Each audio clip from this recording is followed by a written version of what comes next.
Okay, let's just go with this. I'm getting a feedback somewhere, so here I'm going to shut all this down. Huxtable. Huxtable. I'm not hearing anything out of this. Bend in the river. Boy, we're off to a terrible start. Oh, here we go. Have you got it now? Yeah, I got it now. Okay. Live Well, that was from Bristol. It's Wednesday night. That was a rough intro right there, buddy. We got double audio coming through. Can we do this over again? How about we just shut it off and we'll start this thing over? Well, this is what makes us braver than the rest is that we power through. You know I'm a professional at this, right? Yes, Like, I do. I do this for a living. We and for power some through. reason- We power through. And sometimes we're knuckleheads around here. Oh, you know, yeah. I don't know about you. Aren't we all? But Yeah. I am a knucklehead. Oh.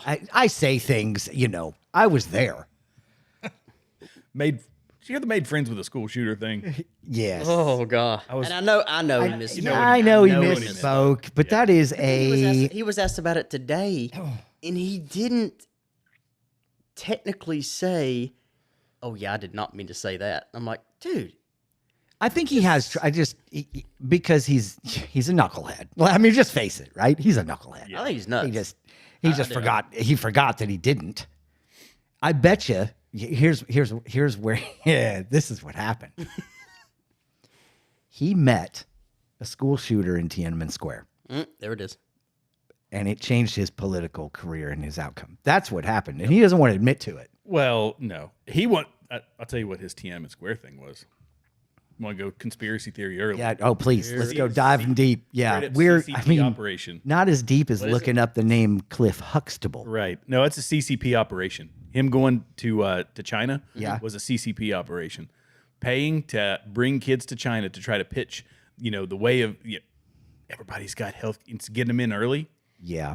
Yeah. It's the start of the brainwashing. It's to just hope that they can pick off a couple of them to become future socialists. That's good. That's a good one. Or there's always this. He knew P. Diddy.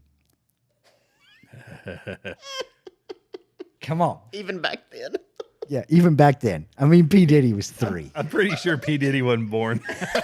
P. Diddy was 3, but he knew him. Oh, wow. Tiananmen Square. That's digging deep. Hey, we're glad to be with you tonight. Braver than the rest. Sitting in is co-founder, heck of a nice guy, best leather worker in the history of leather. Man, Yeah, where's the... Here, hang on. We got to pitch him, man. And Oh yes. Yeah, we got to show this stuff. Now, this is the one that's got to be... everybody's got... I'm going to put this on a close-up here. can you See if I zoom? can get the camera to zoom. There we go. Everybody can see that one now. That is, yeah, boys. That is, And girls. It works for ladies, too.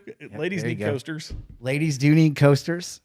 Where's one of the other ones? Give me some of the other ones. I'm going to Gotta shout commission... these things out, man. These things are... Oh, that's a good one. The We the People. I'm going to commission him to make me a saddle with Trump's embossed. What do you call this even? Embossed? Embossed. Yeah. Yeah. Yeah. It's kind of like you do the name on the front of the Bible Yeah. without the foil, without the gold or Got it. silver. Yep.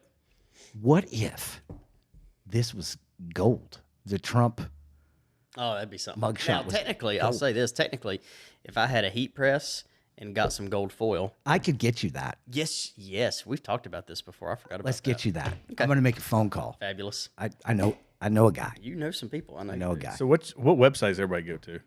It is. For gold foil? No, to buy his stuff, man. To buy his wares. You I have no clue where to buy. That's great. go ahead, Ben.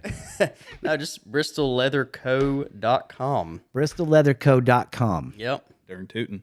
Yep. You have to Also, check it video out. tonight sponsored by. Olipop. We just lost our, I told him I was bummed. which is fine. My wife and I went to this store up the road up in Abingdon, and they had Olipop, and I was going to try one, and I forgot to. Well, It's good stuff. Such a shame. we'll have to give it a shot. Olipop. Run by liberals, I'm sure, but hey, it's great stuff. Good stuff. Hey, so speaking of liberals, Yeah. first and foremost, Do you like that meme I threw up here? They haven't seen it yet, but yes. That was, I thought they've seen it. no, I I was haven't gonna say, showed it to speaking of them yet. liberals. Yeah. Okay. Donald Trump posted that. That's a pretty darn good meme. I mean, you got to admit. it's really good. It's like what Reagan would describe this as like trickle down stupidity. Yes. Right? That's a good way to put Yeah. it. Yes. So yeah, at any rate, the mastermind at the top, we get it. Yeah, pretty much been a downhill slide since. Just I mean, it wasn't so great having him in the office, but since then, it's been a downward spiral. But this week, we have literally fallen off the rails. I talked to my father today, who doesn't watch the news. That's a smart man. It is until you know, he calls, he's asking about how the work's going and all the stuff. And so I'm like, well, things have been a little crazy here, you know, with the storm and everything. He's like, what storm? Oh, wow. Yeah. So he had no idea. Holy moly. I mean, I remember like 9/11, right? We were in Long Island. My parents couldn't get through to us. They were panicked. They were calling. Nobody could get through. Lines were all, you know. Well, if he would have known, he would have been trying to get through to call to see how we were all doing. Want to pray for our region. If you're listening from overseas or somewhere else, the middle of the Appalachia region here has suffered a horrible biblical storm. I mean, there's still hundreds of people missing. There's going to be, I think there's going to be thousands. You think it's going to hit thousands? Oh, absolutely.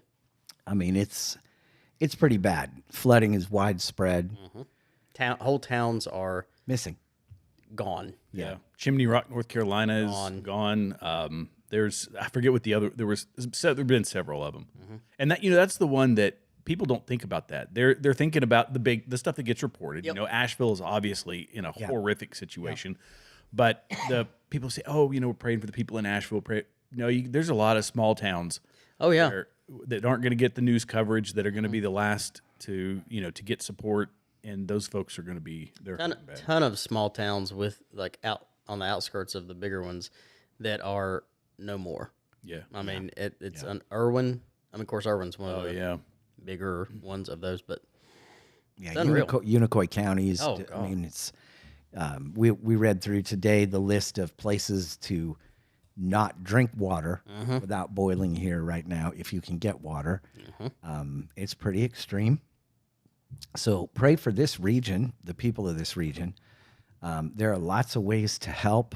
I know that, I mean, there are tons of ways to help. And I would encourage you, if you want to, you can just go ahead and reach out to even Samaritan's Purse. I know they're here, Boots on the Ground, Convoy of Hope, a lot of these different ministries. And, you know, really just even the state of Tennessee, the state of North Carolina, however, they'll direct you. And really, it's the wild part is the devastation starts in our area just 30 minutes down the road. Yeah. I mean, it's here. Yeah. I don't exactly understand how we are so blessed that we like the bubble. We don't have, there were dams so close to those places. Yeah.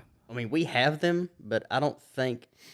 For us, it's where our town sits, like, you know, Elizabethton, which was flooded. Yeah. But they're the ones that are going to pay it's going to be really bad if one of those dams breaks, because the water's going to flow straight down to them.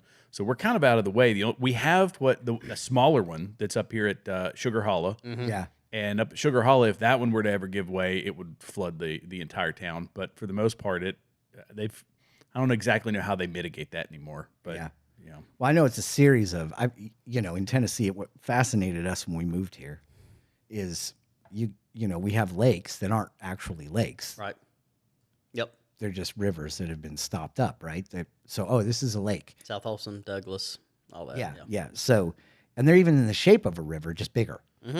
Yep. So, there's a lot of them, and there's multiple dams that in the mountains it works really well to dam stuff up because you got mountains on every side, and so when they give way, it's a problem. And there's been floods in those areas before. Nothing. I mean, this area got it worse. No offense to the people in Florida where the hurricane hit.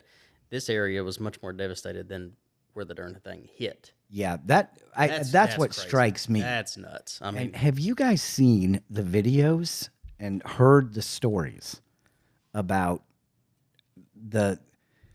so apparently there is a major natural resource in the mountains of North Carolina and around here of lithium. Yep.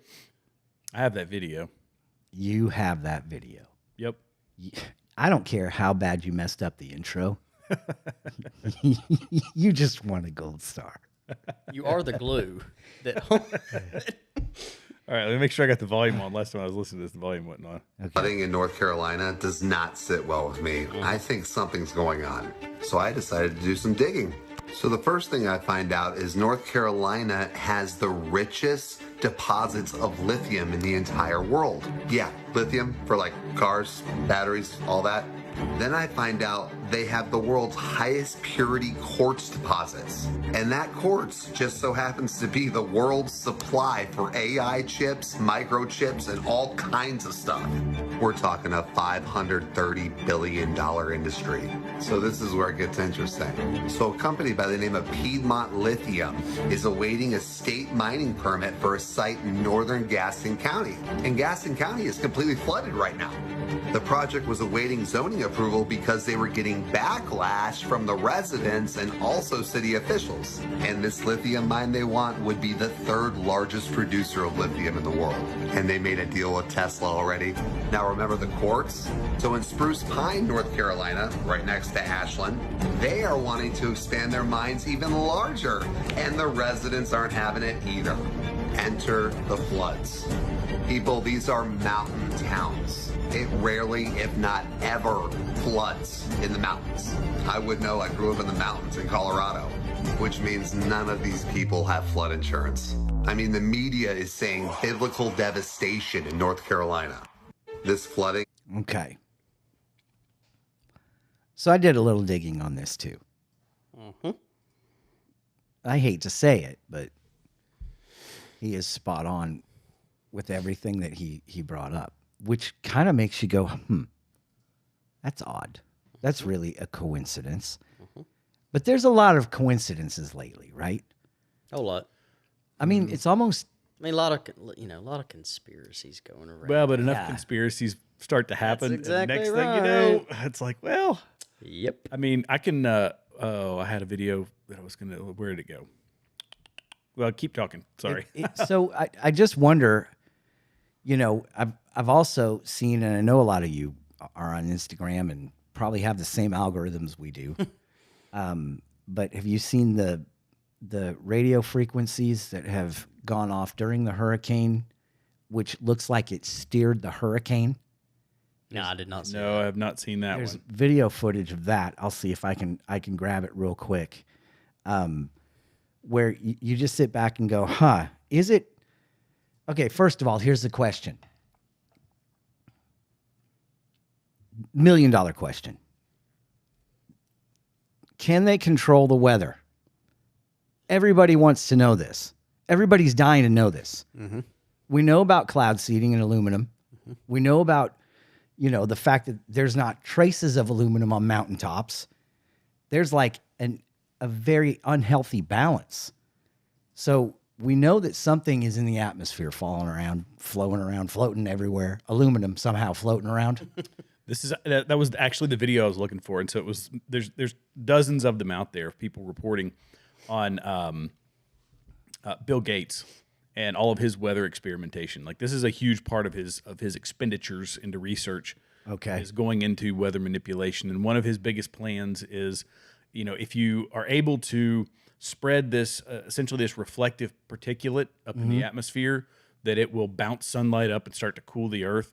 So less sunlight is hitting the earth, and the grand scheme would be thousands of aircraft flying and just doing it. This is like their emergency type thing, but this is something that obviously can be done locally, where you can have serious impacts over the weather. And then, like you were saying, cloud seeding. They do that in Dubai. We were talking about that before the show. That in Dubai they say, "Ooh, a little bit of a cloud. Send the planes go up. They build the clouds get big enough that they can start raining." You do that in the right place for people who understand weather patterns. And is it possible to manipulate the weather and make something devastating? I believe it is. Well, we've seen it in the California. What was that? Where the watershed program where they did cloud seeding, and it ended up flooding like crazy out there last year. Was it in Southern California where it never rains? Yes. Yeah. Okay. Yeah. Yes. Yes. Yeah. Well, and you do that over a storm that already exists. Can you increase the strength of a storm? Right. Something that'll increase a minor cloud cover into torrential downpours. Mm-hmm. Can you cloud seed to the point that you are feeding a storm that brings higher than expected rainfall and therefore flooding towns? Yeah. And I will say, like I told y'all before we started, when I first heard about weather manipulation, out of all the stuff that I have believed and gone with, I was like, gosh, I just can't get around this, or I can't get behind it. I can't fathom that. Since this has happened, it's hard for me to call that it's hard for me to call it a coincidence now. Right. With the something like a hurricane starting in Florida and then it doing this in our region. When we have hurricanes yearly hurricanes hit and come kind of through the remnants come through our area, and it's like a hard rain. And that's it. I mean, it. And I mean, just so people understand, he did say, I'm from the mountains of Colorado. That's a little bit different. Yeah. Yeah. That's way different. Yeah. Not only in elevation and all that, but that's a high desert. And so you're raining, guess what, random guy? We lived through a biblical flood in Colorado. We lost all of our stuff in storage in a biblical flood, and that's just in Colorado. And so it does happen. It can happen. What puzzles me about it is that it was so incredibly widespread here. Yes. That it was so incredibly widespread. And then to follow up, right, is the government's response. Or lack thereof. Or non-response. Right. Yeah. I mean, thank God for the ministries, for the good Samaritans. Thank God it happened here where everybody is trying to pitch in and help one another out, right? Yeah. Although I was at practice the other day, football practice with the boys, and one of the dads was telling me that there's looting going on in Irwin. And, he said they don't know who they're messing with down there. I've got a video too. Here, I'll show you this one real quick. Let me Okay. pull it up. I got a video for everything. I just texted you, by the way. Oh, okay. Video. Yeah, this is a lady, just her firsthand Share with account. y'all some things you may not know about what's happening in the North Carolina mountains in the aftermath of Helene. Here's number one. If you have friends or family that are headed into the mountains or who live there, the looting has picked up major steam. I was advised yesterday by a county sheriff to make sure that anybody out and about is carrying, and in his words, carrying with the safety off. There are very aggressive people out there, and I'm just going to go ahead and say this. It's not because they're necessarily awful. They're desperate.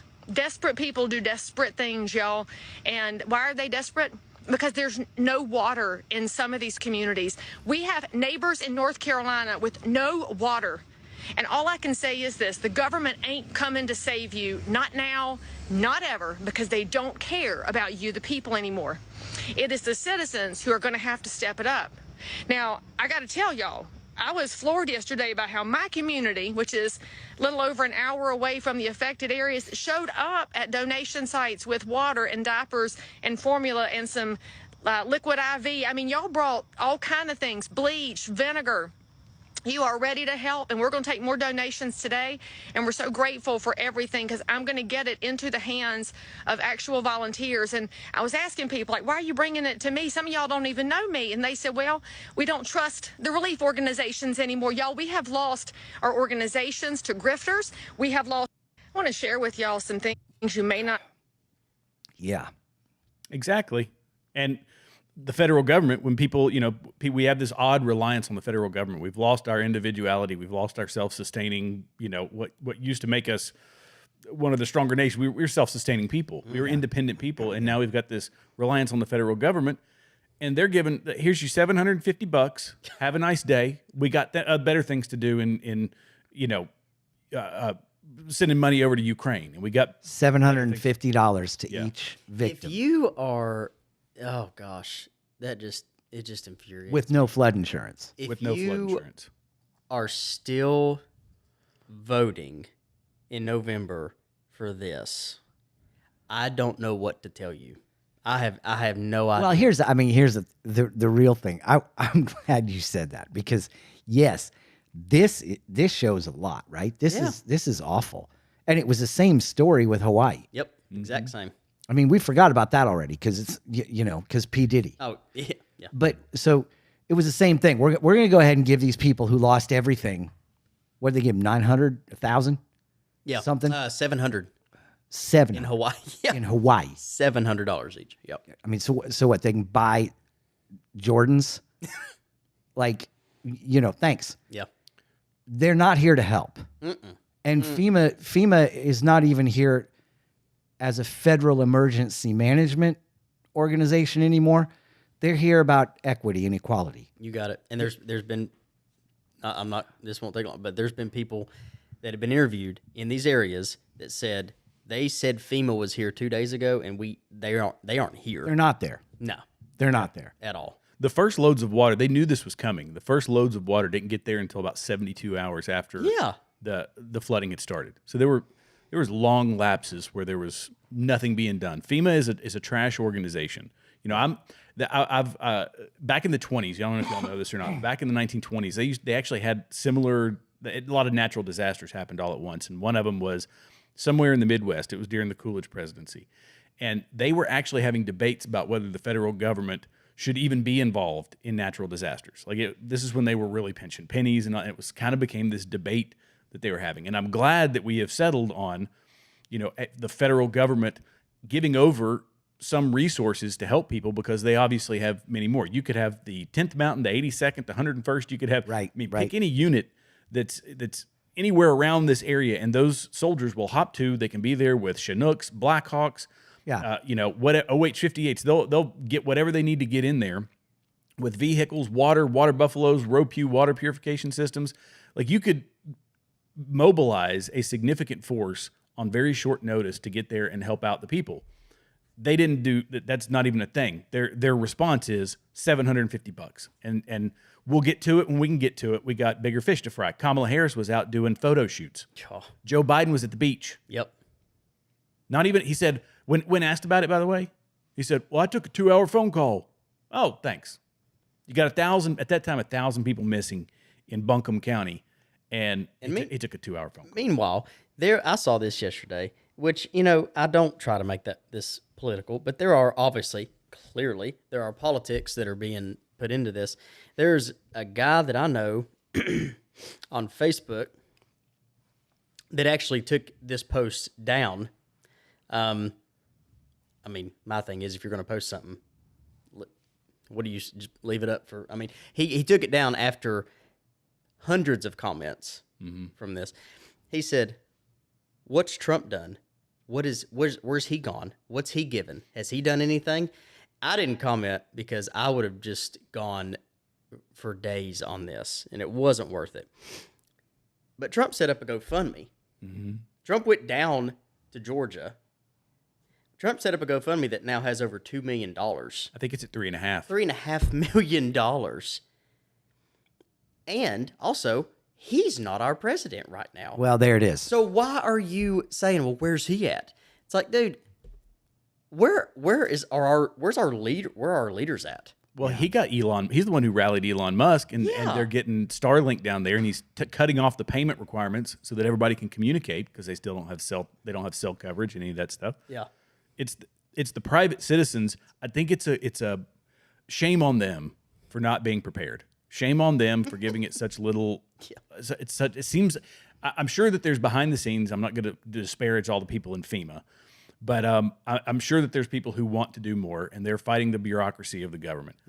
But I think it is a good, it's that, like that lady was talking about, the beauty of communities actually coming together to take care of each other, because someday it's going to happen. Well, and I mean, here's the other thing. Now at this point, she's been recommended to open carry with the safety off by a sheriff. It's just a matter of time before this is politicized as a gun issue. Oh, yeah. Right? John, we got a comment here. John, he said, I have guys out of work protecting their families' properties from looting. They're standing guard all night because their neighbors' homes have been robbed. Yeah. You know what else is sad about that? And it's much worse than that. I don't know if in Irwin, but there's stories out now where there's the looting done by illegal immigrants. And also, not only looting, this just sucks to say, but there are children that have lost their parents that are walking around these towns that have been sexually assaulted, we'll say. I haven't heard that. By the illegal immigrants. And I haven't heard that from Irwin, but in certain towns. And it's like, well, listen, evil does it. Evil's going to do evil. yeah, absolutely. Right. By and large, this is an area of our country. This is the most churched area of our country. Mm-hmm. Everybody here, they're unlike everywhere else in the country. So if you're not from here and you're listening, we have more churches than bars. Oh gosh, yeah. Isn't that crazy? Yeah. I mean, not to you two. Downtown Bristol's trying to get the bar. but to me, it's like, wow. I mean, I remember Northern Michigan. It's a bar and a church and a bar and a bar and a church and a bar and a bar and a bar and a bar and a church, and they're all surrounded by ski-doos, snowmobiles. Yes. So, but it is an area where people value moral clarity. They have a compass for the most part. They try to help each other out. And in this area, when that happens and the looting happens and all the things that we're seeing, it's kind of like, oh, yeah, that's right. We live in a fallen world. Mm-hmm. Even in our bubble. Mm-hmm. It's fallen. Yep. And just because you go to church, just because you sit in a garage on Saturday watching football doesn't make you a car, right? Just because you go to church doesn't mean that you belong to Christ. So, and there's a lot of that, first of all, what are you going to do with a 48-inch TV with no power? Mm-hmm. And this brings me back to the debate. I want to talk about that so bad. Yeah, man. Okay. Yeah, because I am really getting tired of women's rights being the issue. Mm-hmm. Yeah. The entire country, what we know of as our country, is going to hell in a handbasket, and we're worried about a woman's right to choose. Mm-hmm. And if I was on that debate stage when they brought that question up, I'm sorry. Why is this an issue that is so important? We're not going to have, you know what? You're going to have to abort your baby because you're not going to be able to feed it if we don't get this right. We are at this place in time where if we don't get this right, we're done. Yep. But we're worried about my right to choose. We're worried about transgenders. We're worried about all the bright and shiny lights, the things that are morally skewable, right? And I love what Vance said last night about, are you going to force Catholic nuns to perform abortions? Because that's not right. No. They should leave it up to the hospitals, leave it up to the doctors, leave it up to the states, because it's my right as a person to say, I'm not going to do that. Mm-hmm. And it's your right as a person to say, I'm going to do it. I'll find somebody who will. Mm-hmm. Right? Yeah. And it can be legal and it shouldn't be paid for by taxpayers because it's a moral issue. Mm-hmm. Period. Yeah. So let's just get it out in the open. You want it done. You want to have it done. Get the money to have it done, and don't expect somebody who thinks that it's murder to pay for it. Yeah. And then everybody should be fine. Yeah. And then, because if your state doesn't, if your state has banned it, go to a different state. Well, right. But I'm not, let's just take it, let's ratchet it down 50 notches. You're not a believer in Christ, mm-hmm. and murder's fine to you, then go commit your abortions. Yeah. And if you're a doctor who's fine with killing people in the womb, mm-hmm. then go perform your abortions. But as a believer, don't make me do it, mm-hmm. and don't make me pay for it, mm-hmm. and don't make it all right. And then I think everybody's fine. It's not a state issue. It's an individual issue, in my opinion, where you go, okay, I don't believe in it. You can't force me to do it. Mm-hmm. I believe in it. You can't force me not to do it. Right. Okay. Yeah. Well, and don't blame don't lie to us. If you're gonna have partial birth or post birth abortion, which is what happened, 8 of them inside of Minnesota. Exactly. He said, no, it never happens. It's not part of the law. It 100% is part of the law because it's something that a lot of people love to deny. They deny that partial birth abortion exists. They deny that children are born alive and they are left on cold stainless steel tables to die. Why do they do that? Why would they deny that? Because it is big, and it's odd because it almost shows Because it's actually terrible to even say that. But why? Yeah, if it doesn't matter, then why? Well, yeah. That's the thing. No, I mean, that's the point. that's the You're point absolutely making. right. You're making the right point. That's right, because that's a human being. Yeah, exactly. They can't admit the humanity of the child, otherwise the entire practice is barbaric and should not exist. Right. So And I guess here we go. If that's your belief that it's tissue till it leaves the area, right? Fine. Let's just say fine. Even though I disagree with you, you're obviously not a Christ follower. So fine. You're entitled to your beliefs, right? Yep. And you're entitled to do with it what you want, even though I hate it. But you can't tell me I got to pay for it, and you can't tell me I have to do it. Yep. And if we could figure out a way to make that the law, okay, Yeah, and I don't have to accept it. right. Insurance shouldn't pay for it.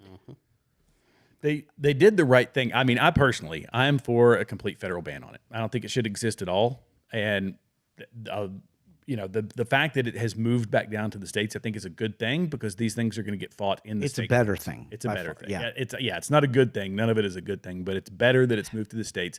And the fact that there are states who have these laws in place, it has saved hundreds of thousands of infant lives. Now, the young woman who died, who was traveling between Georgia and North Carolina, The one that he brought up. Yeah. the one that he brought up, they say, oh, if they had just been, they're essentially saying if an abortion had been provided, she would have survived. She died from the abortion drug. That's true. She took the abortion drug, the one that even the Supreme Court said that the Alliance for Hippocratic Medicine didn't have standing to limit the sale of, because of these FDA warnings, all this kind of stuff, the shortcutting the safety standards. Even though they said nope, it was mailed across state lines. She took it. And because they can do this without an ultrasound, without any kind of a doctor's checkup, it's like ordering children's Tylenol on the internet. Here, take this, and the child that is growing in your womb, let's go ahead and starve it to death. That's essentially what it does. I guess in my world, like the way I'm looking at this, yes, I'm anti-abortion. I'm pro-life, 100% pro-life. I believe it's murder. I believe you're going to be held accountable if you have that done, right? I believe you're not giving a person a voice to say, I want to live. Right. All the things, okay? But I'm me. And I think the problem is that you cannot legislate morality. And when you try to legislate morality, the immoral side also has the right in our country to legislate immorality. And this is where we're at, is that this is never going to be acceptable no matter what happens. Well, but we have to have a common moral standard, though, right?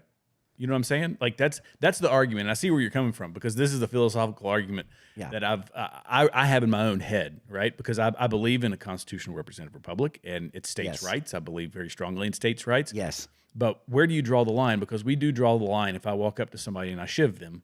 That's one thing, right? But is it the fact that you put the shiv in the hand of a doctor make it different? Is it still because it's it's drawing those lines of life? And so I agree with you 100%. So that's why I think and I'm going to add this to it, but like people argue about they don't know when the life begins, or they don't know when it's viable. They have all these standards that they apply to life, and basically, if we're going to say that we don't know, which is the argument that the left takes, so we don't know, so it can go all the way up until birth. That's when we know that even a child, a 2-year-old or a 1-year-old, is not viable outside of the mother's womb without the mother and the father, right? Right. Like you leave it sitting on the table and it's going to pass. The however many inches of a woman's birth canal is not magical. This is the argument I hear from a lot of which is a great one. It's one I hear from Lila Rose, and I hear it from Kristen Hawkins and all these pro-life advocates, that she basically says, my birth canal is not magical, right? And I'm not bestowing life. So if there's ambiguity in the womb, why would we accept any of it as reasonable to take the life? Agreed. Why would it not be murder, period? For the doctor, the women, here's the thing. These women, they are being so misled. And in fact, there's a video out there of and I'm sorry I'm ranting about this. No, I'm you're good. insanely passionate about this. You're good. They are giving women in these abortion clinics Valium. They are giving them and making them take Xanax and Valium and these drugs to calm them down, to numb them before the doctor will even see them to do like initial checkups, because they don't want these women to start feeling anything. So they're trying to numb their feelings as much as they can. There's undercover video out there of it, lots of it. And this is to mislead and manipulate these women into, a several $1,000 procedure that Planned Parenthood is going to get. Yeah. So I don't hold them. I hold the militant ones who know better. I kind of hold them responsible, but to a certain degree, there are women out there in very scary situations, and I sympathize with them deeply. But I mean, and those are the ones that, by the way, those are the ones that end up getting the headlines, right? They never. It's like the vast majority of these are convenience, right? Yeah, and I think the strongest argument that pro-choice people have, and I'd like to hear your all's. I mean, I don't want to get too far off track here, because I'm gonna be honest with you, I wrestle with this one. Is rape, incest, life of the mother. Right, those are the three. And they come back to that over and over and over. Right. So for and I know that's such a less than 1%. I know it's so small. Right. I know that. But that's the brass ring. If they didn't have that, right? That's the brass ring. If they didn't have it, the argument's over. Right. The argument's over. The point is, though, is that, for the three of us to define life as when conception begins. And number one, that's all about the definition of life, okay? If we can't define that, then we don't have an argument anymore. To me, life starts at light. And what I mean by that is, I don't know if you all have seen this video. Yes, I have. That I don't know exactly what's it?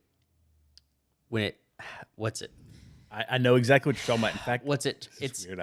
there's literally a video of this. When the egg is fertilized. Okay, there we go. There is literally, and they have no idea why this is. There's light produced. You know what I believe it is? Well, I know what it is. Okay. Oh, absolutely. What were you going to say, like the real or the static electricity? Okay. Yeah. No, that's the soul. Yeah. That's the soul entering the being, right? It's all part of it. That's what I believe. Yeah. But here's my point. We have beat this dead horse. Oh gosh. For 60 years. Yes. Yes. Right? And then it's like, we have a victory. Roe v. Wade's overturned. No, we don't have a victory. No. It's just states get to choose now. And a lot of states are saying, okay, we used to not be able to do this, but let's go ahead and lay it on a table and kill it. Mm-hmm. Right? Because the states have the right to choose that, where they couldn't before. There were parameters to it before, right? Yeah. Now there's not. Now it's just, you're lucky you're not in Georgia. We can go ahead and take the baby and we'll go and suffocate it behind the closet door, like whatever they do. So it is such an ugly argument. But we have to remember, as believers in Christ, as people who believe in life, they don't define it that way. No. And this is the point I'm trying to make, is in a nation like this, where you've got a 50-50 split, okay? What are you supposed to do? Give it back to the states. Then the states legalize it or make it illegal. You can go to the other state and have it done, right? But if I'm from a state, if God moves us to California, okay, my taxpayer dollars go to support that mess. Oh, absolutely. And I'm not okay with that. Do you see where I'm going with this? Mm-hmm. Yeah. Because it depends on where you live. You can be pro-life and still pay for abortions if you're in states that pay for abortions, or you can be pro-choice and pay to not have abortions, depending on where you live now. It's a state's choice. Let's take it down a notch and go, hey, Dr. Bob will do it, but Jeremy's not paying for it. You are, right? Your insurance company isn't going to pay for it.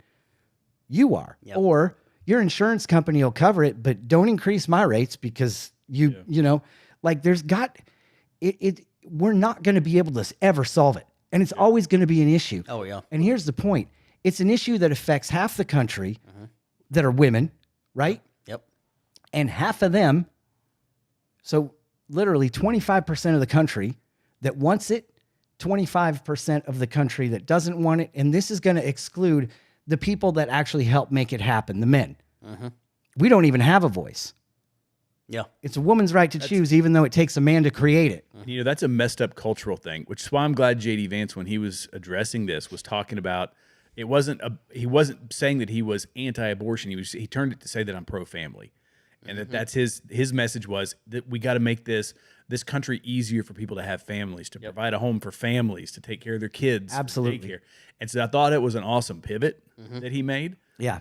But He did well on as well as a Republican could do in today's climate on the abortion issue. Yeah. because he's staunchly he is in the past has said that he would be for a federal abortion ban. Oh yeah. Yeah. I mean, he's staunchly. And you know what? pro-life. Fine, run on it, let it be. Because I'll tell you what, I think for the vast majority of Americans, I don't care what the polling is, that's not on the top of the ticket. No, it's like, far down okay, there.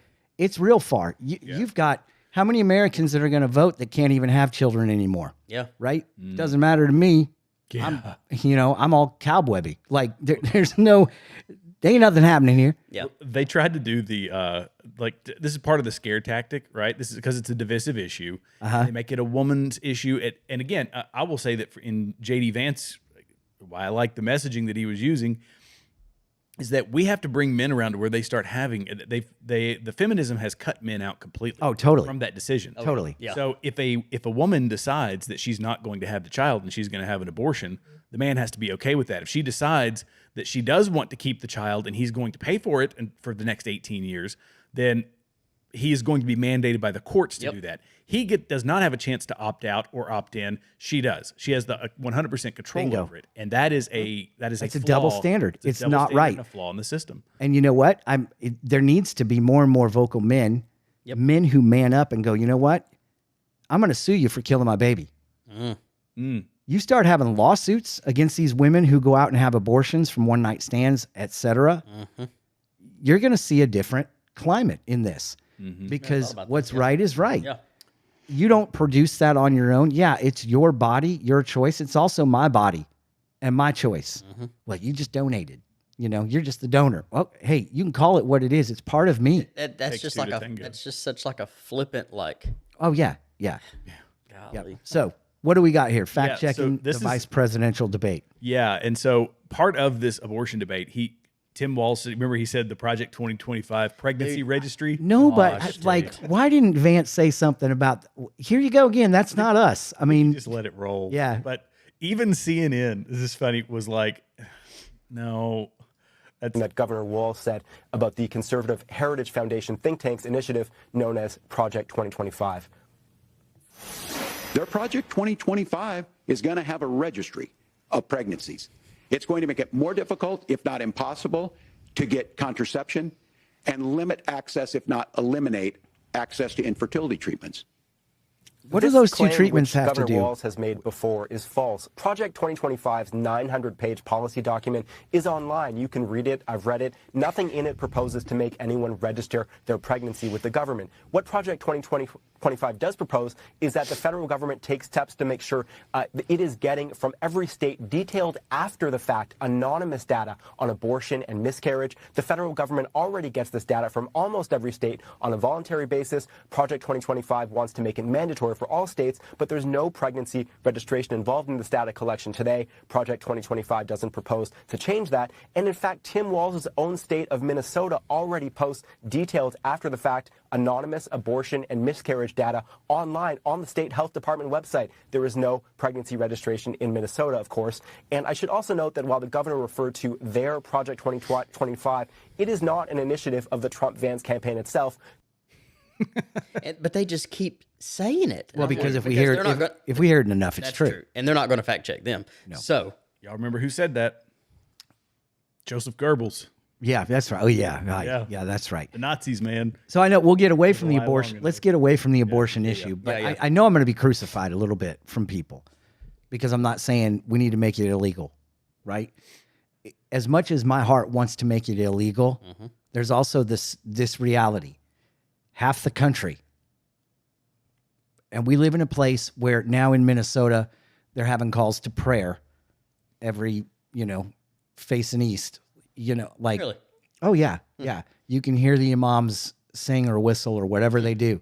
And so yes, it should be wrong. It's illegal.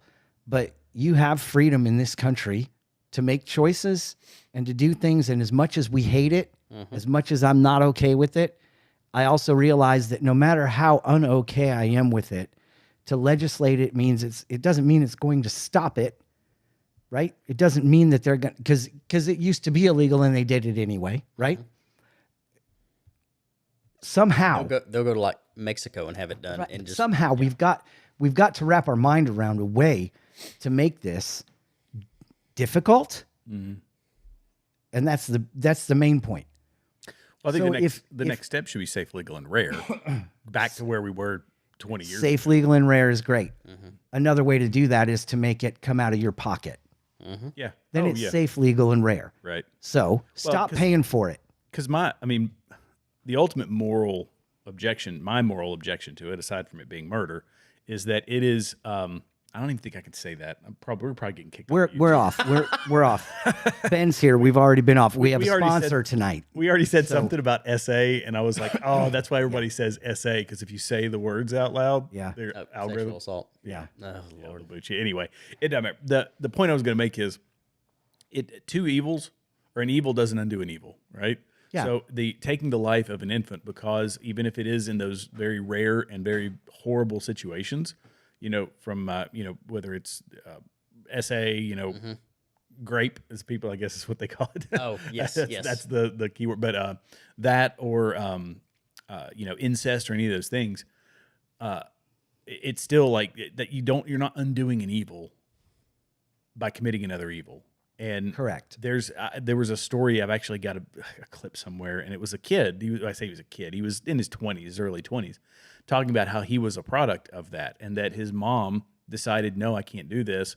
I'm not, because she was staunchly pro-life, and she carried him all the way through. And he talks about, how great his life has been, how much his mother loves him, and he's going on to live this productive life, even though this horrific thing happened. The life became a blessing after the fact.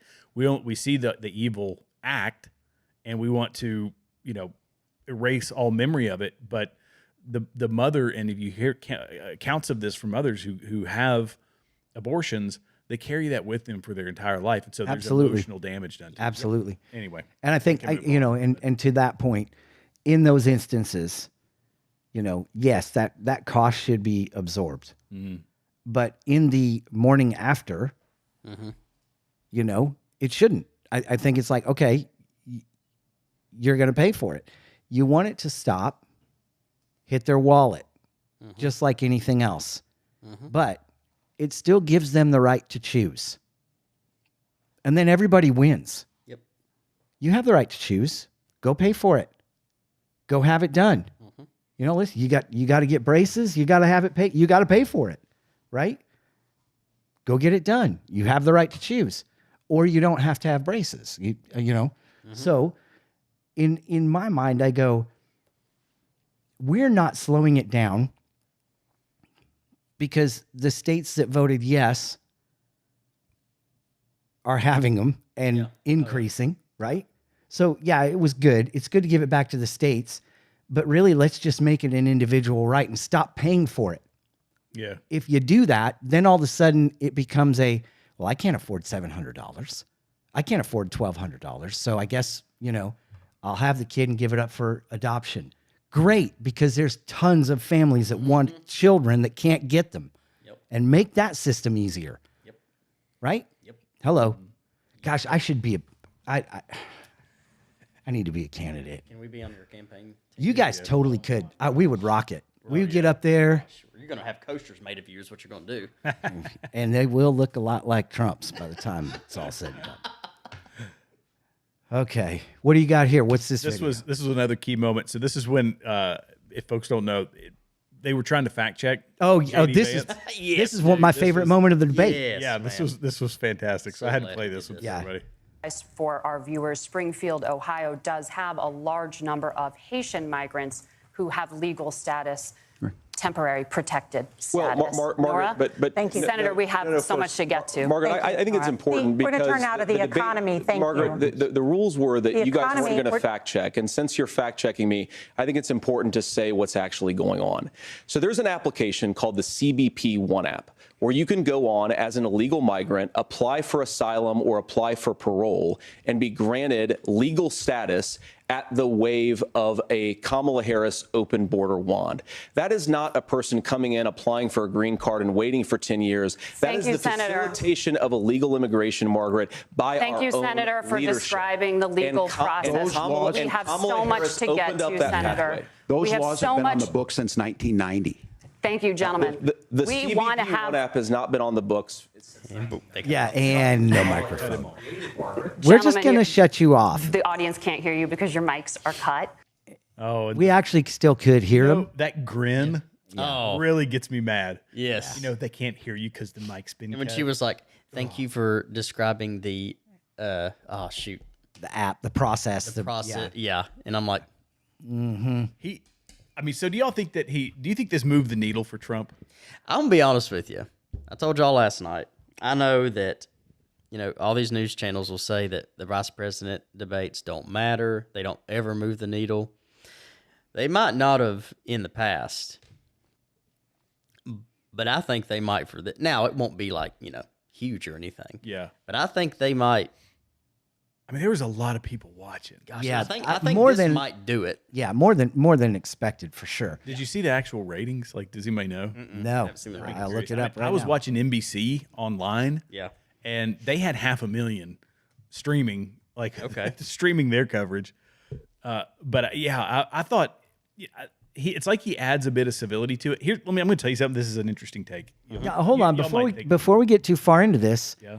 if I recall, there were people at this table that didn't really care for him. I'm gonna be honest with you. I was unsure of. I was unsure of him. I was. I'm still Because I didn't know a whole lot. 43 million 43 million. Yes, watched the debate. that's a lot for a VP. The vice presidential debate. Yeah. 43 million. 43 million. That's ridiculous. I was unsure just because to me it wasn't like a sexy name. It wasn't like I'm gonna throw Tucker Carlson out there right for you. right. So I was unsure. I know you're probably going to say that you're still a little bit unsure of him, right? Yeah. Okay. I am. Okay. I am. Wow. So, all right. I think that when you listen to the debate, and I somewhat applaud him, and my initial response was he's being civil. Mm-hmm. He toned the whole thing down. Mm-hmm. I think it surprised Tim Walz. Mm-hmm. I think that was a tactic so that he could, hey, look, we're going to have this nice civil conversation. Yeah, I'll agree with him every now and then. Yep. He was very cordial. Cordial and civil to that level is what we've seen for my entire life. Oh yeah. That's what's been the norm. Yep. And that's what's gotten us, honestly, $37 trillion in debt. Right. That's what has gotten us. He kept talking about compromise. Yeah, we have to do some political compromise. He said it at least twice, probably more. But this is the give and take of politics, is what he says. We've got to get away from the give and take of politics, and we need to get aggressive. There is no give and take with the Democrat Party. There's only take. If you are a conservative, we have to start taking, and we have to get them to compromise back towards the right. And so he did not come up. He came across as a very good politician. He came across That's what I was going to say. Yeah. as polished and very professional and very nice. And I think he got a lot of votes from the moderates. There were some CNN focus groups that were swayed like 50% or 40%, whatever it was, over towards Trump because of that debate. But this is like post-debate. They had like 5 people that were wishy-washy, and they wound up having only But I think 2 people that- forget, that's the last person to have the ear of the president with decision making. Well, and the way people are going after Trump right now, if he gets elected, Yes. The And that's the other thing likelihood- they forget is that this is next in line. yeah. And I'm sorry, I don't know that I'm a knucklehead sometimes, to be next in line. I don't know that I want that. I want somebody that I'm so toes glad the she line. did not pick Shapiro. that would have been tough. Oh, buddy. Yeah. That would have been tough. And we all know the reason she didn't. Yeah. You don't want it. You don't want a Jewish person up there. No. I mean, and they didn't You'll even lose Michigan. They didn't even ask the questions about the main question, right? Yep. And I think we're about World War III is it's pretty close. I mean, it's all the things that Jesus said, all the things that are in the Word of God. That's weird. It's wild how that happens. It's really weird. Yes. I saw a video. Sorry. Oh, they're celebrating Jesus. No, I had to bring this up. I was trying to get to it before you shifted topics. I got to bring it up. You said, I'm glad they didn't go with Shapiro and that they went with this guy. Like, this has kind of been his thing. This weird little. Dude, he acts like my favorite moment. Yeah, my favorite moment. You went to something serious, and I was like, I have to get this. My favorite moment though of last night was, I feel sorry for you. It's like playing whack-a-mole, right? That you've got all of these things happening, and the state of our country is in such disarray right now, and it's about. This is what's mind-blowing. None of this stuff matters in my mind. Right now. Yeah, right. None of this stuff matters because of one thing. We're about to run out of things. Oh yeah. Really quickly. Yeah. And when that happens, you ain't voting for Kamala.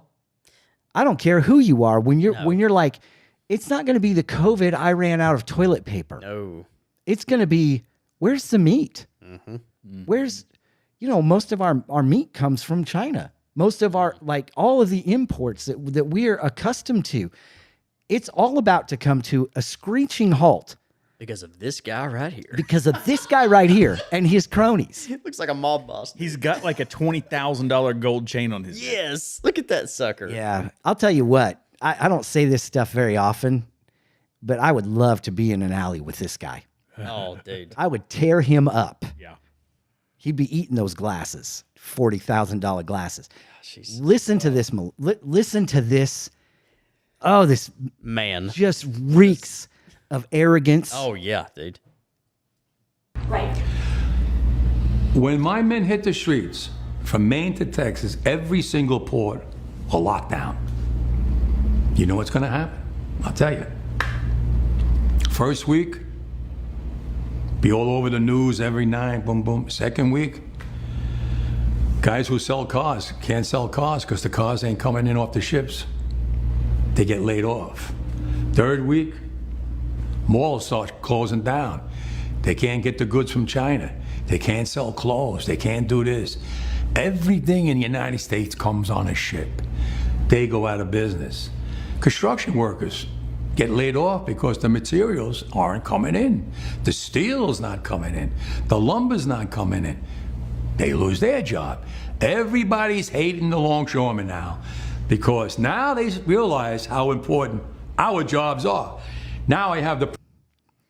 Replace them all. Replace them all. Automate the whole thing. I would be on the phone. If I was Merck, I would be on the phone right now going, how long till we can automate this whole thing?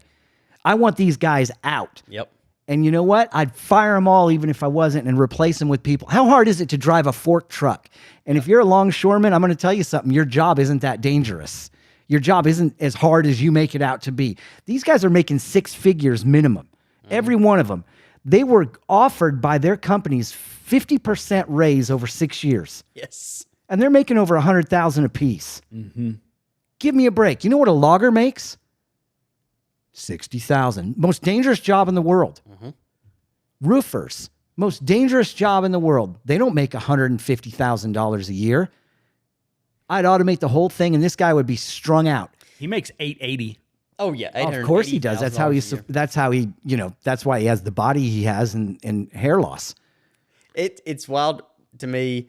And yeah, I'm making fun of him. And it's almost somebody like, spread it around and get him on the air. I would love to have him call in so I could be like, hey, thanks for putting yourself and your selfish ambition, your self-centeredness, everything's about you and your people who are making more money than most of the middle class, and you're still complaining like a bunch of whiny little babies. Yep. He's like a villain in a movie because when he was talking to Fox Live a couple days ago, He was like, now people, and he said it here too, but he said, now people, now you all realize how important we are. Like, and it was just like this. And then in the video at the end, he says, I will cripple you. I will cripple. I'm like, dude, how dare you?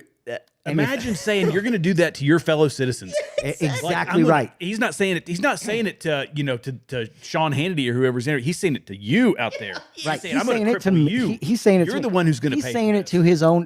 What arrogant. What does this guy got? Does he have a bunch of shipping containers full of chips? Like, what does he got that he's not going to feel the pinch too? It's unreal, man. Is he not worried about it? Oh no, he makes $880,000 a year. Yeah, he's been saving up for this. Yeah. He's been stocking money away. He's been stocking toilet paper. Yeah, man. He's been doing whatever he needed to do, and now you all are going to suffer. You're going to suffer his wrath. This is like a Napoleon complex from. I would from some moron. Sorry, I shouldn't. I would backhand that Four Eyes with a shovel so fast it'd make his head spin. But he knows, and this is the problem. He knows exactly what is going to happen. Oh, absolutely. Yeah. To the American people. That's exactly right, and they're doing it anyway. That's evil. And you know what he doesn't know? And I pray to God it happens that those companies go, get off my lawn. Yeah, trespass every single one of them. We're done with you. And I pray to God the union busters are already on their way there. And if they need help, call me. Yeah. I'll throat punch anybody that gets in the way. I'll go to work. I'll unload stuff. This is his way too of getting in with the like the UAW and all those folks are hobnobbing with the politicians. Oh yeah. Now that they're shutting down the ports, you have to get the federal government involved, and they're going to be kowtowing to him, and they'll be whining and dining him. Here's what's fascinating about this though. This happens right before an election. Mm-hmm. Who is this going to reflect on? Well, it's probably going to reflect on Kamala Harris. Right. Yeah, I would have to think so. And so if this union is sorry, go ahead. This doesn't make sense to me, because what they're going to do is literally cause the American people to go, we can't live like this. Well, it absolutely falls on them, because the White House released a statement today that said they are behind these guys 100%. Well, yeah. So it absolutely. Well, even though they have the president can say go back to work. Yeah. Well, where are the 50 and like 58% or something like that are Trump supporters inside the unions? Now I know the UAW is that way. Is this union the same way? I would imagine it is. I imagine if that's any litmus, I'd imagine the whole country is, right? But money will make you do some people do some crazy things. Yeah. I mean, and listen, I'm all for it. These guys are striking to say, hey, don't replace us with automation. Yeah. And I get that. I get it. Absolutely. I get that. Here's the thing. You're dangerously close to being replaced by automation. Mm-hmm. And the fact that you're actually striking yourself out of a job, the fact that they can replace you for free, it costs money, but then they don't have to pay you anymore. Right. And you're going to make these demands and turn down a 50% pay increase. I mean, I hate it when individual jobs get crushed by automation. I can't stand it. Yeah, I can't either. It drives me nuts. But here's the other half of this. Yeah. The fact that those companies offered them a 50% pay increase tells you that there's some major profits happening. Oh, that they can afford that. Oh, yeah. Right? That's so then you go, okay, are they out of their mind to say they want 70%? Yeah.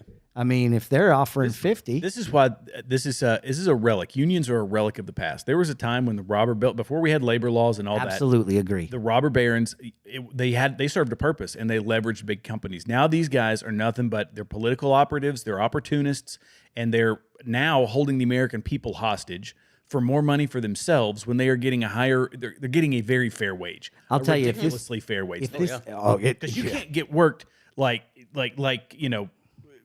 a logger who is out and will self-motivated enough to work monstrous hours to do an oil worker, a firefighter. And those guys make money. I'm not saying they shouldn't make money. I'm not saying that they shouldn't make 100,000 or whatever it is, but this is a little greedy. This is ridiculous. And you know what? If this goes on for 4 weeks, oh man, and our economy is crippled by it, I would definitely not be wearing I'm a longshoreman t-shirt, because you're going to get a beat down by somebody. Yeah. A 77% increase over 6 years. They want to go up to $70 an hour. I wonder if people that work on the oil rigs out in the middle of the ocean, I wonder if they make that much. They make a lot. Yeah, I know they make a lot, but They should. Oh, absolutely. That job right there. God, I would think. I had a buddy in college. Logger, honestly, but you know. Oh yeah, I had a buddy in college who did. His dad was a leatherneck, and he used to get him summer jobs. And he said he's like, you make insane money, but you're out in the ocean for like a month at a time or something ridiculous. Yeah, where are you going to spend it? Yeah, I mean, it's perfect. Well, yeah, he's like, you come back and you can, they'll fly you back in after however long, but you work ridiculous hours. It's painstaking work. It's physically demanding. I mean, if they're saying $70 an hour, it's what they want, right? So every one of them, even the entry, $70 an hour, and that's like, right, bottom, yeah, $145,000 a year. Yeah. Well, you want to know why you want to know why vehicles cost so much? Why you want to go out and buy an F-150 and it's going to cost you $60,000? It's because the UAW did the exact same thing. Yeah. They said, we want people in Detroit coming on the assembly line at $50 an hour or $40 an hour, whatever it was.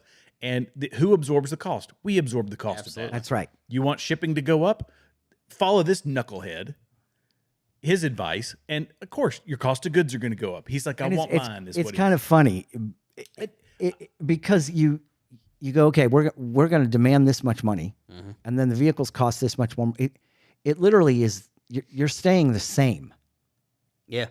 If you demanded $20 an hour and the vehicle was $24,000, or you're demanding $60 and the vehicle's $75, okay.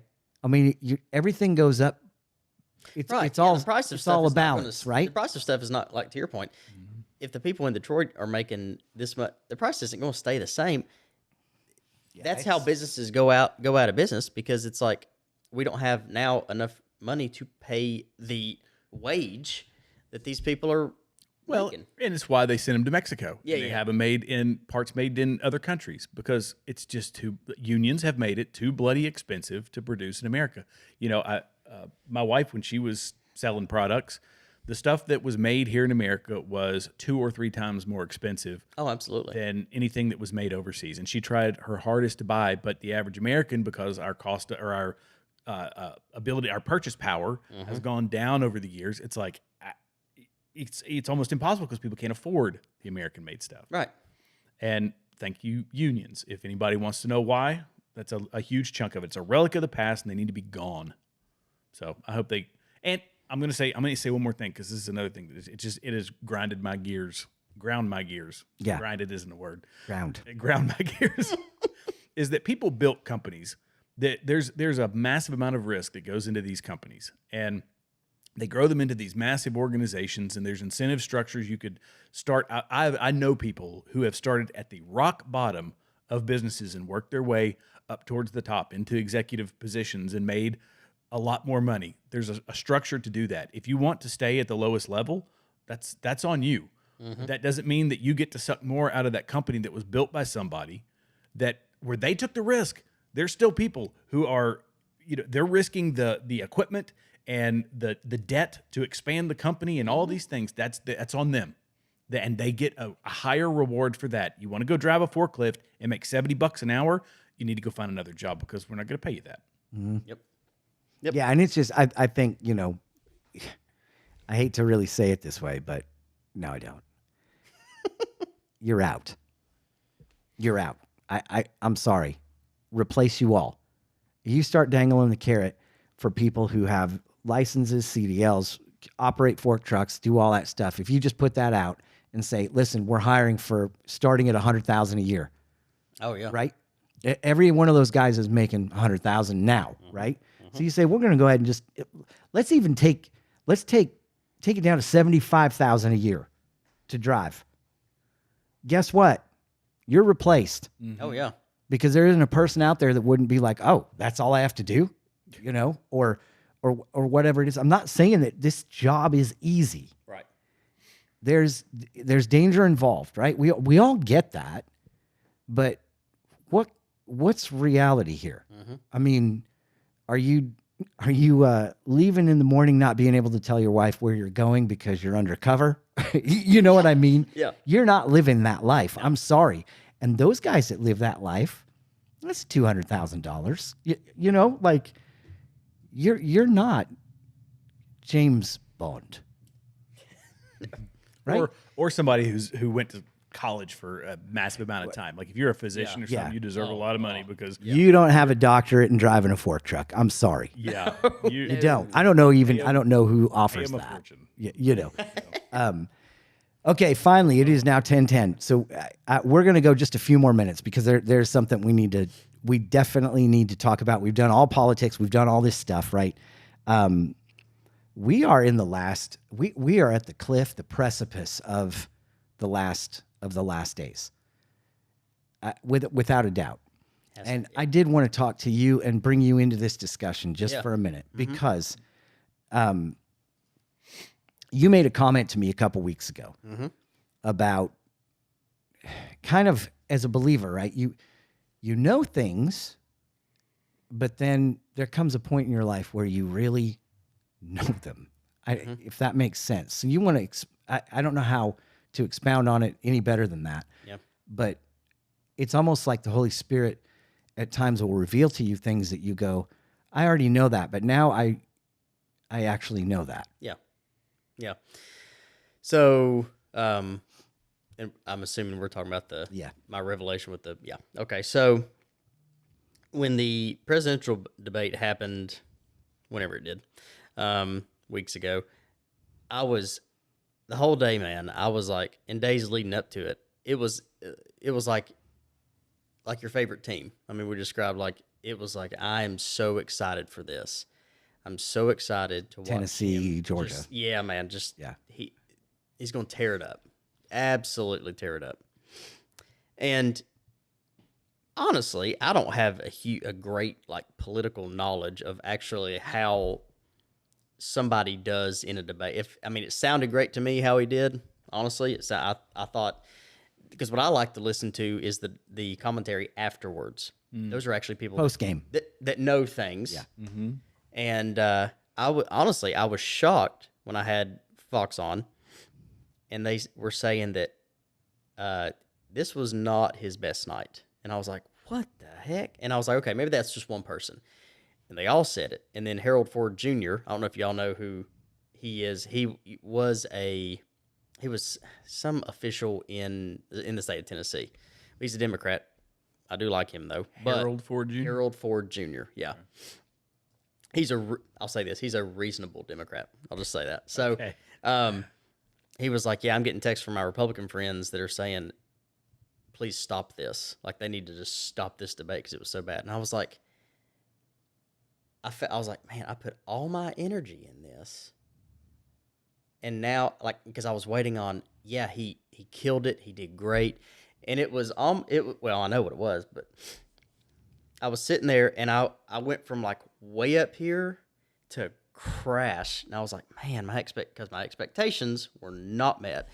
And it was like the Holy Spirit said, I could, not audibly, but well, yeah. If you put that much effort and that much of your energy into just focusing on me, how better would you feel? Just about everything. And I was just like, you know what? That is so, and it just in that moment, it was just like, that's absolutely right. And I just realized none of this matters. Correct. None of it. Yeah, we live on earth, and yes, we abide by, we rely too much on the government and all that stuff. Yeah. But in the grand scheme of things, this election doesn't matter. Whoever wins is going to win, whether it's fair or not. Nothing we can do about it. And really, the only thing that matters is that you have a relationship with Jesus. That's it. Mm-hmm. That's the only thing that matters in this whole world. That's your whole life. That's it. And we talked about it a little bit last week about it doesn't mean you don't vote. Right. It doesn't mean that you don't do your part. You can have things that you care about. That's yes. And when that apple cart is upset, right? Yeah. You go, this is God's man. And I'm so tired of that. First of all. Yes. I'm so tired of that because when people do that, I think they're ascribing an arm of spirituality. It's like they're placing worth and value where it isn't. Yep. It's that simple. Okay. And I would just say to you, Isaiah 46, 9 and 10, Amir, our friend Amir in Israel, wrote this yesterday, and I thought, well, this is great. Historic days are ahead. We're watching the pages of Earth's history book turn before our eyes.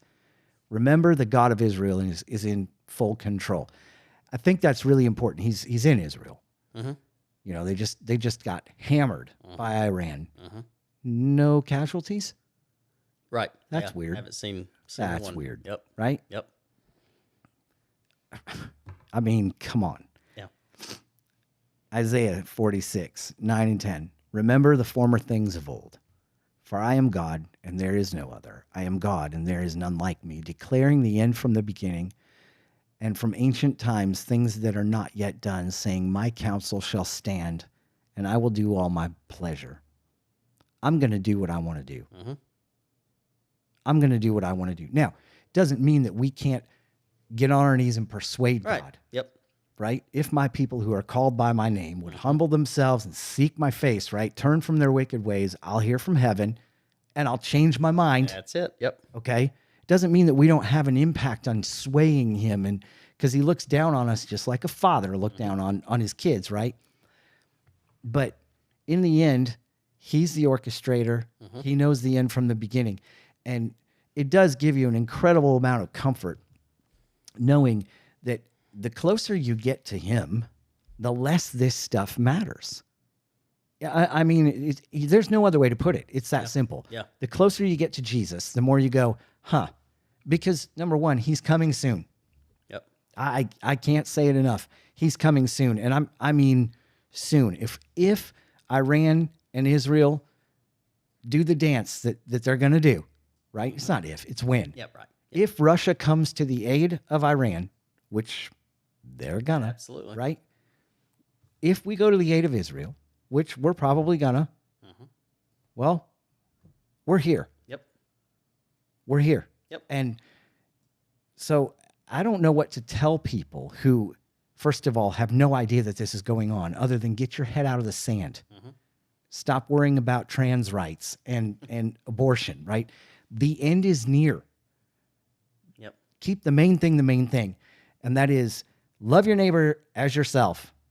Do unto others as you would have done unto you. Follow Jesus. Yep. First and foremost is follow Jesus, but I can't convince you to do that. I can't,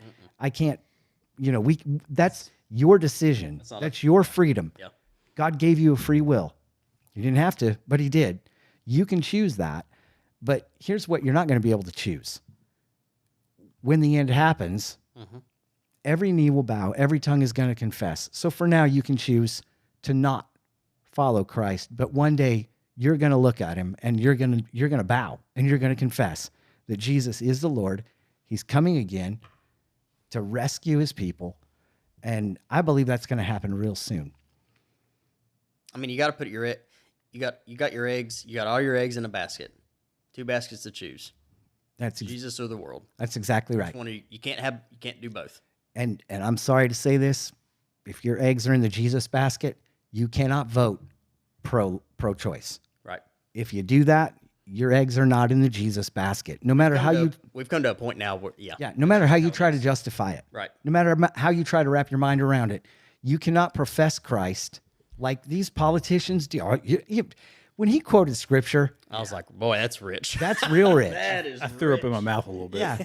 Like, whoa. Okay, don't bring Christ into this game, because when you're going to sacrifice to Baal, don't bring Christ into this game. The thing that got me, I don't know if you caught it, he was like, I don't share my faith a lot, but I'm like, that's the problem. Yeah, there you go. That's the flipping problem. There you go. Nobody knows your faith. No, I have no idea. Yep. And it's convenient for you. Makes you look good. Yep. You're just like the people in Appalachia who the church folks are going to like this one. who are looting, Yes. and going to church on Sunday. Yep. Sorry. Yep. Your fruits, you're known by your fruits. I remember preaching on that. The roots show the fruits. So the closer you get to Jesus, the more the fruits happen on their own, right? And if you're not exhibiting the fruits of the Spirit, love, joy, peace, long suffering, self-control, yes, all of it, right? Yep. I can't help you. Yeah. You got to get on your knees. You got to submit to the authority of Christ in your life. I can't help you. But the time is coming, and I believe is now, that you're going to have a real hard choice to make real quick. And I'll tell you this, if we're not here next week, it's not because aliens came and got us. No. All right? No. And it's not because we decided to commit suicide in our cells. Right? That's correct. I mean, Christ is coming. Yep. And all of these things point to it. Our society today points to it. The fact that we're talking for a half hour about sacrificing children to Baal, to the God of convenience, to the God of this world, and trying to somehow obscure the truth of it by pointing to the fraction of percentage points that actually merit the question of should we let the mother die? That is such a minuscule amount of what we're talking about, the millions upon millions upon millions of children who have been murdered. Yep. But this is what we point to because we have to feel good about ourselves, like we're doing the right thing, even though that shows me they know it's the wrong thing.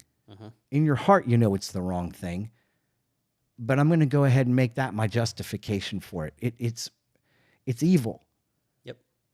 And when you call evil good and good evil, that's one of the end time signs, right?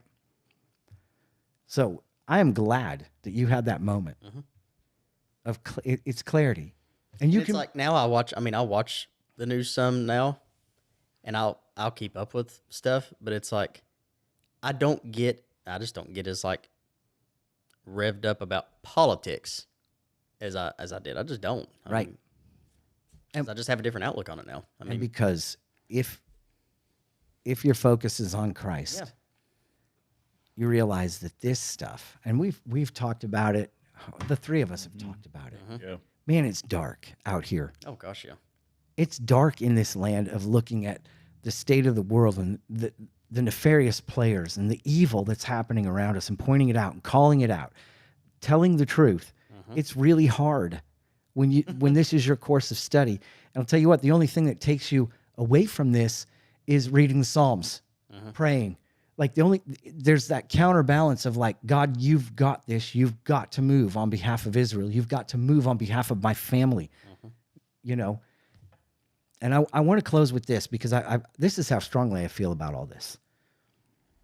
If Israel decides tomorrow, that they're going to retaliate, and and they retaliate the way that Israel retaliates, right? If we are not here next week, if this is our last opportunity, Jesus loves you. It's not too late for you. He says, whosoever will may come. And it is as simple as saying, I believe in you. I love the story of the thief on the cross. Yep. There's no greater story. And you want to know more about it, read the books of 1st and 2nd John in the Bible. Find a Bible. And if we're not here, break into my house and take mine. If millions of people disappear, billions of people disappear, go ahead. You can come to my house. There's food. There's Bibles. You can go to 1st John and 2nd John. You can read those books. It's going to give you a great overview, easy to understand, of the life of Jesus, sinless, perfect, was murdered as a sacrifice for you and your wrongs, my wrongs, all the things humanity has done. And he says, just believe in me. You're going to have everlasting life. That's not just if you're taken by him in the rapture. Right. He says, believe in me, you're going to have everlasting life, period. And so if millions of Christians disappear, there's still a chance for you to turn your life around and submit to Christ. And you're still going to have everlasting life with him. It's not going to be as easy for you. It's not going to be easy, but it's going to be hard. Yeah. You're probably going to be put to death for the cause of Christ. You're probably going to suffer an immeasurable. It's going to be awful if you're left here.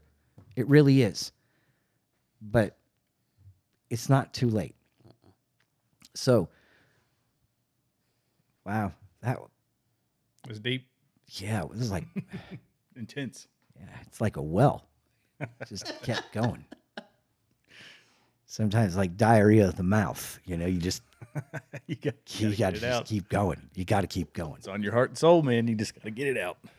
This is serious. It is that serious. Yep. If Israel does what Israel does, and they're gonna. They're going to. Yeah. That's the thing. Because at this point, I know the United States isn't. We don't have the administration in place that's going to support them. Right. But we have the administration in place that they're not going to care what that administration says anymore. Oh, absolutely. And therefore, it's a green light for them to do what they want to do and have wanted to do for the last 20 years. They aren't listening to us. They're not going to. Which is good. They shouldn't. They're a sovereign nation. That's all right. That's exactly right. It's going to be an amazing, amazing event. And when that sky splits open, I'll see you guys there. It'll be cool, man. It's going to be cool. I promise. I promise. What are you going to wear? That's the question. If I can find me that shirt, I'll wear that shirt. It's a good one. I know. It's a good one. What about you? Stand your ground. I'll be. Yeah. And what I'm most comfortable, baseball cap and a t-shirt. I really, my fear is that he's going to come back at night while I'm asleep. And then I'm going to be in heaven in my underwear. Yeah. And then it's like that dream when you're in school in your underwear. Oh, yes. Instead of school with your classmates, you're in front of heaven. I'm trying to remember who it was that had people on that were talking about I might have talked about it last week. Their experiences of going to heaven, like after they passed. Oh, yeah. And then the people who had gone to hell and what Yeah. their experience was like. And, it was fascinating. People of all religions, 1,500 people were interviewed by this guy. And it was remarkable. Yeah. Oh, it really is. Cool. Did any of them show up in their underwear, though? Because that's weird to me. No, they never. I don't think he ever mentioned what they were wearing, but he just talked about the experience in general. So, anyway, we could do a whole episode on that one. Underwear or the... No, well, I guess we could talk underwear. Okay. All right. We've derailed again. Boxers. I don't know where else you go from there. We love you. Thank you for tuning in. Like and share. I hate to say that because I feel like, you know what I feel like whenever I say that is like I'm appealing for an offering. Oh, right. You know what I mean? I hated that as a pastor where it's like, hey, right? I hate it. I was never, and because you were there, I was not good at that. It was not my forte. Good at it, because here's the thing. I shouldn't motivate you to give. I shouldn't have to say a word about it. That's exactly right. If you're not giving as a Christian, that's on you, and that's between you and the Holy Spirit. And I remember saying, hey, give what God tells you to give. If you're obedient, that's a hunt. Yep. I don't have to worry about anything, right? But like and share. Thank you. And got to remind everybody. Yeah. And thanks for commenting tonight and all the good things. Yes. We love you. Until next week, keep your eyes to the skies. Our King is returning. If you have questions or want us to discuss things with you, if you would like to make Jesus the Lord and Savior of your life, especially, you can reach out to us at thebraverthantheRest@gmail.com. Again, it's thebraverthantheRest@gmail.com. And we do respond. We do say things back. We do, all those good things. So get in touch with us. And until next week, if there is a next week, be braver than the rest.